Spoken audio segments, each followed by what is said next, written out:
गणू. हा बोल ना प्रिया. तुला एक गोष्ट सांगू का? मला तुझं घर आहे ना खूपच आवडते. हो खरंच? नाहीतर का खोटं? कशाला मी इतकी छान छान मुलं सोडून तुझ्यासोबत लग्न केलं असतं? म्हणजे मी का चांगला नाहीये? अरे तसं नाही म्हणायचं आहे मला. जसं मी वरण तू भात, आपल्या दोघांची जोडी का वरण भातासारखी आहे? तुला तर काही कळतच नाही. जसं मी फूल नी तू पान. आता वरण भातावरून आपण फूल न पान झालो. तुला आहे ना बायकोचं प्रेम कळतच नाही गणू. जा, मी नाही बोलत तुझ्यासोबत. ए माझी प्रिया, अशी रुसू नको. ए माझी प्रिया, बोल ना. मला नाही बोलायचं तुझ्यासोबत. तुला प्रेमच नाही करता येत. अच्छा अच्छा, थांब आता. मी पण तुला प्रेमाचे छान छान एक्झाम्पल सांगतो. मी गुलाबजामुन आणि तू आईस्क्रीम. हे काय एक्झाम्पल झालं? अच्छा, ते जाऊ दे. तुला माझ्या गावाचं वातावरण आवडते ना, तर मी माती आणि तू पाणी. चिखल झाला. सासूबाई, तुम्ही केव्हा आल्या आणि केव्हाच्या आमच्या गोष्टी ऐकून राहिल्या? मला काही गरज नाही आहे तुमच्या गोष्टी ऐकायची. मला भूक लागली आहे म्हणून तुला बोलवायला आली का स्वयंपाक कर पहिले. तुम्हाला तर फक्त खाणंच सुचते.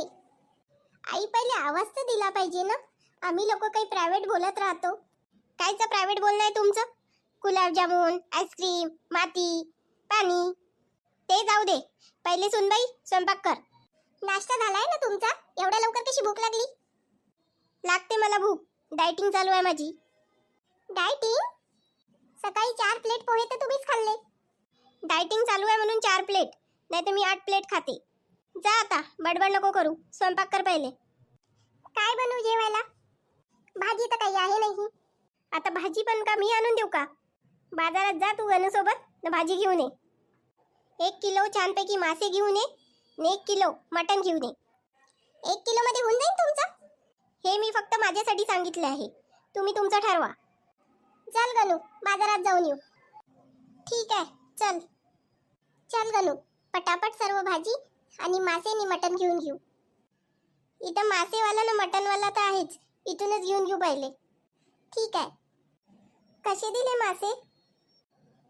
400 ला 1 किलो आहे. बाप्पा बाप्पा, खूपच महाग आहे ना मटण. 900 रुपयाला 1 किलो.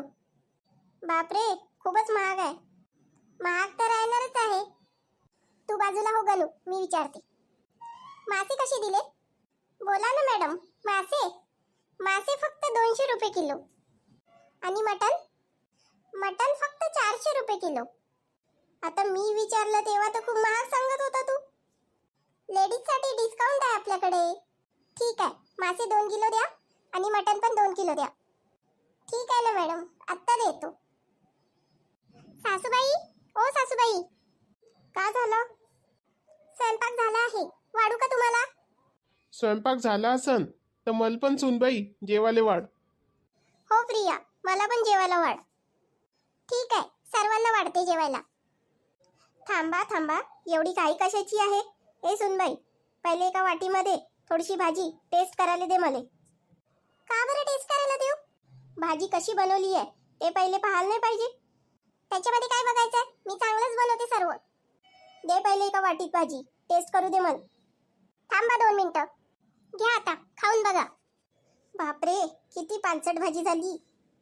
पांचट झाली? मटण तर तू एकदम पांचट बनवलं. आता मासे खाऊन पाहते. दे ते दुसरी वाटी दे. मासे पण एकदम बेचव झाले आहे. मी तर सर्व काही बरोबर घातलं आहे भाजीमध्ये. आठव जरा, भाजीमध्ये का नाही टाकलं तर तू? तुम्ही टेस्ट केली, तुम्हीच सांगा काय कमी आहे. तूच विचार कर. आता का करू मी? आता काय करू गणू मी? एवढा चांगला तर स्वयंपाक बनवला. जाऊ दे, तू टेन्शन नको घेऊ, मी जेवतो. तू कायले एवढी हसून राहिली? भाज्या तर खूप चांगल्या झाल्या आहे. मासे पण चांगले झाले आहे, मटण पण चांगलं झालंय. मग तू न काऊन म्हटलं असं का पांचट झालाय म्हणून? मी सासू आहे तर मी सुनेची तारीफ करीन? सासू कधी सुनेची तारीफ नाही करत. म्हणून मी म्हटलं का दोन्हीच्या दोन्ही भाज्या पांचट झाल्या न बेचव झाल्या. सुनबाई, मला जेवायला वाढ. पण सासूबाई, स्वयंपाक तर चांगला नाही झाला आहे ना? तर मग काय आता जेवायचं नाही का? 10 पोळ्या एका मोठ्या भांड्यामध्ये, माशाची भाजी एका मोठ्या भांड्यामध्ये, मटण नाही का मोठ्या भांड्यामध्ये भात न कांदा निंबू हे सर्व जेवायला वाढ मला भूक लागली आहे. एवढं तू न खाल्लं तर आम्ही काय जेवू? तुम्ही तुमचं भात बसा, पहिलेच मी डायटिंगवर आहे. सुनबाई जेवायला वाढ लवकर. ठीक आहे, बसा तुम्ही, जेवण वाढते.